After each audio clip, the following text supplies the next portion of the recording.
আমি একটা কথা বলি, আমাদের সবার পক্ষ থেকে নাহিদ তোমাদের ব্যাখ্যা করবে, শর্ট ব্যাখ্যা, তারপর শেষ। হ্যাঁ,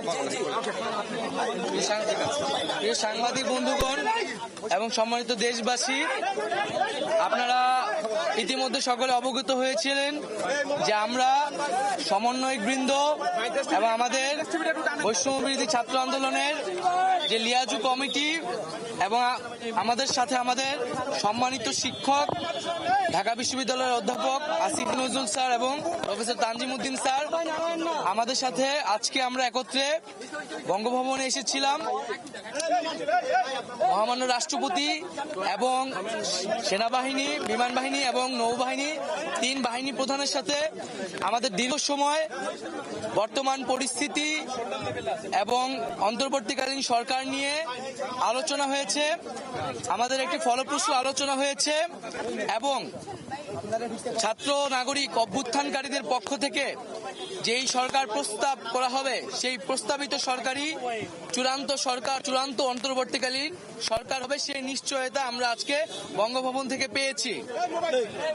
আমরা প্রাথমিকভাবে আমাদের অন্তর্বর্তীকালীন সরকারের জন্য সরকারের প্রধান উপদেষ্টা হিসেবে সর্বজন গ্রহণযোগ্য নোবেল পুরস্কার বিজয়ী আন্তর্জাতিক খ্যাতিসম্পন্ন ব্যক্তিত্ব ডক্টর মোহাম্মদ ইউনূসের নাম প্রস্তাব করেছিলাম এবং আজকে মহামান্য রাষ্ট্রপতিও সম্মতি দিয়েছেন ডক্টর মোহাম্মদ ইউনূসকে প্রধান করেই অন্তর্বর্তীকালীন সরকার দ্রুত সময়ের মধ্যে গঠন করা হবে।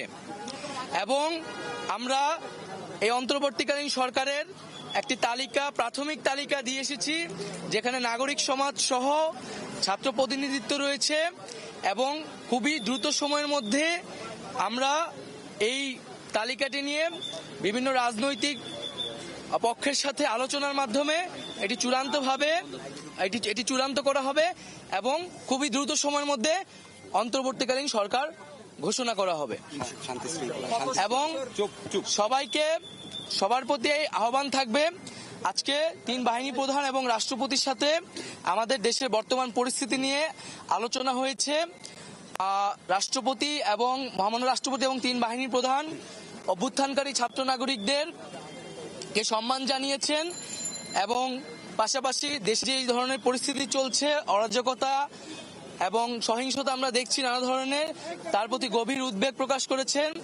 এবং আমরা সকলের প্রতি আহ্বান জানাবো যে অভ্যুত্থানকারী ছাত্র নাগরিকদের প্রস্তাবিত সরকারি বাংলাদেশে দ্রুত সময়ের মধ্যে ঘোষণা করা হবে, জনগণ যাতে সেই আস্থাটি রাখে এবং আমাদেরকে অবশ্যই সরকারি স্থাপনা, রাষ্ট্রীয় সম্পদ এবং আমাদের যে সংখ্যালঘু সম্প্রদায় রয়েছে তাদেরকে রক্ষা করতে হবে এবং পুলিশ বাহিনীকে, আইন শৃঙ্খলা বাহিনীকে পুনর্গঠনের মাধ্যমে দ্রুতই জনগণের মধ্যে শান্তি শৃঙ্খলা ফিরিয়ে আনার জন্য নিয়োগ করা হবে। এবং ছাত্র নাগরিকরা যে আজকেও ঢাকা শহরে ট্রাফিকের দায়িত্ব নিয়েছেন, এটি মন্দির পাহারা দিচ্ছেন, এটিকে সবাই প্রশংসা করেছেন এবং দেশের আইন শৃঙ্খলা বাহিনী ফিরে আসা না পর্যন্ত আমাদেরকে সবাইকে সতর্ক থাকতে হবে এবং আমাদেরকে এই যে কোনো ধরনের নাশকতা যাতে না হয়, লুটপাট যাতে না হয়, সেজন্য ছাত্র জনতাকে পাহারা দিতে হবে, সতর্ক অবস্থানে থাকতে হবে। সকলে মিলে ছাত্র জনতার দেশ গঠনের মাধ্যমে আমরা যে নতুন বাংলাদেশ, সেই বাংলাদেশ বিনির্মাণ করব। নির্বাচন দিতে হবে এই বিষয়ে আপনারা কোনো স্পেসিফিক আলোচনা করেছেন কিনা? অন্য উপদেষ্টাদের বিষয়ে কোনো আলোচনা হয়েছে কিনা? নির্বাচন আইনি সংস্কারের কোনো প্রস্তাব দিয়েছেন কিনা? আমি এটা একটু বলে দেই। হ্যাঁ, নাই তোমার অনুমতি নেই বলছি। আমাদের এই তালিকা যেহেতু চূড়ান্ত হয় না, এটা এখন প্রকাশ করা হবে না। আর অন্যান্য বিষয়ে আলোচনা চলছে, কতদিনের সংখ্যা এসব বিষয়ে আলোচনা চলছে আর কি। সেটা আমরা 10 থেকে 15 জনের একটা প্রাথমিক তালিকা দিয়েছি। সেই তালিকাটি এখন আমরা প্রকাশ করব না, যেহেতু এটা একটা প্রাথমিক। সেটা আমরা আরো চূড়ান্ত করে দ্রুত সময়ের মধ্যে, সেটা প্রায় 24 ঘন্টার মধ্যেই সেই তালিকা সহ আপনারা অন্তর্বর্তীকালীন সরকারের ঘোষণাটি দেশবাসী পেয়ে যাবে।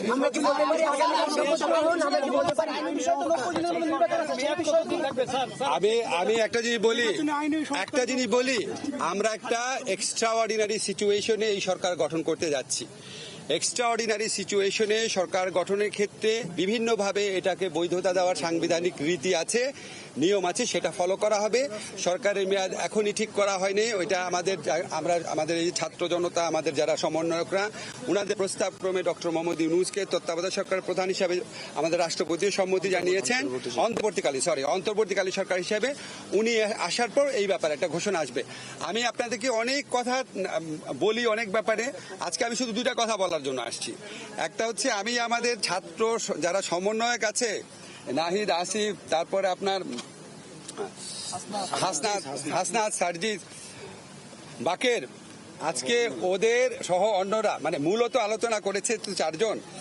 তো ওদের যে আলোচনার স্কিল দেখেছি, ওদের যে আলোচনার আউটকাম দেখেছি, এটা একটা মুগ্ধ করার মতো। মানে আমি নিজে বিশ্বাস করতে পারি না আমরা এত ম্যাচিউরলি সবকিছু এত ডিল করতে পারি। আমরা খুবই লাকি, আমরা শুধুমাত্র মানে অভ্যুত্থানের নেতা পাই নাই, ইনশাআল্লাহ আমার মনে হয় রাষ্ট্র গঠনের নেতা আমরা পেয়ে গেছি ওদের মধ্যে। আরেকটা কথা এটা আমাদেরকে বলতেই হবে, আমাদের সেনাবাহিনী, আমাদের নৌবাহিনী, আমাদের বিমান বাহিনী, ওনারা অত্যন্ত আন্তরিকতার সাথে আলোচনা করেছেন এবং আমাদের কাছে ওদের সম্পর্কে এত প্রশংসা করেছেন। এবং ওনারা এই যে ছাত্ররা যে বিভিন্ন জায়গাতে ট্রাফিকের দায়িত্ব পালন করছে, মন্দির পাহারা দিচ্ছে, এটা ওরা অনেক প্রশংসা করেছেন। এবং ওনারা আমাদের এই সমন্বয়কদের দেখে এখনকার তরুণদের প্রতি ওনাদের প্রত্যাশা, শ্রদ্ধাবোধ আমার মনে হচ্ছে অনেক বেড়ে গেছে। ওনারা অনেক সহযোগিতা করেছেন, অনেক কষ্ট করেছেন। আপনারা জানেন আমরা কত ঘন্টা যাবত আলোচনা করছি। আমরা মনে করি যে আমার ব্যক্তিগত অভিমত, নিশ্চয়ই নাহিদও স্বীকার করবে, যে আমরা এই যে সেনাবাহিনী আছে, বিমান বাহিনী আছে, নৌবাহিনী আছে, ওনাদের প্রতিনিধিরাও আমাদের পক্ষ থেকে ধন্যবাদ জানাই। এবং বর্তমানে দেশে যে পরিস্থিতি চলছে তাতে একটা সরকার কত প্রয়োজন, আইন শৃঙ্খলার অবনতি খুব বেশি। কেউ মনে করছে যে কালকেই শপথ বা আজকে শপথ হলে ভালো হতো, একটা সরকার পেলে ভালো হতো। প্রধান উপদেষ্টা যখন সিদ্ধান্ত হয়ে গেছে তখন কালকে শপথ অনুষ্ঠান বা সরকার গ্রহণ বা কার্যক্রম শুরু করা বাধা আরেকটা সম্পূরক বিষয়, ডক্টর ইউনূস দেশে নেই আমরা জেনেছি, আপনাদের সাথে কথা হয়েছে, উনি দেশে ফিরেছেন কিংবা কবে ফিরবেন? আমরা ওনার একটি মাইনর অপারেশন আজকে হয়েছে, উনি আগামীকালই দেশের উদ্দেশ্যে রওনা হবেন। হয়তো আগামীকাল রাতে অথবা পরশুদিন সকালের মধ্যে উনি দেশে পৌঁছাবেন এবং এর মধ্যেই আমাদের তালিকাটিও চূড়ান্ত হয়ে যাবে এবং হয়তো আমরা 24 ঘন্টা বা তারও কিছু সময়ের মধ্যে, অধিক কিছু সময়ের মধ্যেই আমরা পূর্ণাঙ্গ যে সরকার, অন্তর্বর্তীকালীন সরকারের শপথ যে বিষয়টি সেটি আমরা করে ফেলতে পারবো। বিভিন্ন নিরাপত্তার কথা বলেছেন, গণমাধ্যমের প্রতি বিভিন্ন হামলা হচ্ছে, এই বিষয়ে কি বলবেন? আমরা সকলকে শান্তিপূর্ণ পরিবেশ বজায় রাখার জন্য ভূমিকা রাখতে আহ্বান জানাচ্ছি। আমরা ছাত্র জনতারা এই অভ্যুত্থান করেছে, এখন এই অভ্যুত্থানকে রক্ষা করার, একটি নতুন বাংলাদেশ গঠন করার দায়িত্ব তাদের। যারা আমরা দেখেছি বিভিন্ন ধরনের নাশকতা করা হচ্ছে, হামলা করা হচ্ছে, পরিকল্পিতভাবে করে এই আন্দোলনকে নস্যাৎ করার চেষ্টা করা হচ্ছে। আমরা সকল প্রতি আহ্বান থাকবে এই ধরনের লুটপাট হামলাকে রুখে দিবেন এবং যারা সংবাদকর্মী আছেন তাদের প্রতি সর্বোচ্চ সহযোগিতা করবেন এবং আপনারা থানাগুলোকেও প্রয়োজনে পাহারা দিন। আমরা গণহত্যায় জড়িত ছিল, দুর্নীতিতে জড়িত ছিল, তাদেরকে আইনি প্রক্রিয়ায় বিচারের আওতায় আনা হবে। কেউ আপনারা আইন তুলে নেবেন না। আমরা প্রতিহিংসা, রক্তপাত চাই না, আমরা একটি শান্তিপূর্ণ বাংলাদেশ চাই।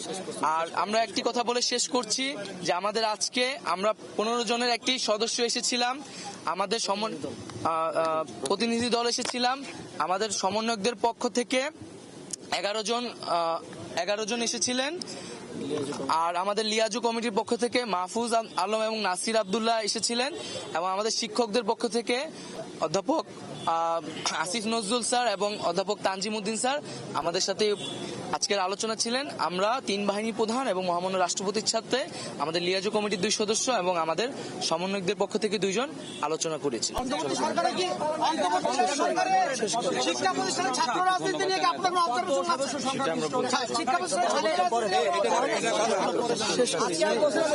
সবাইকে ধন্যবাদ।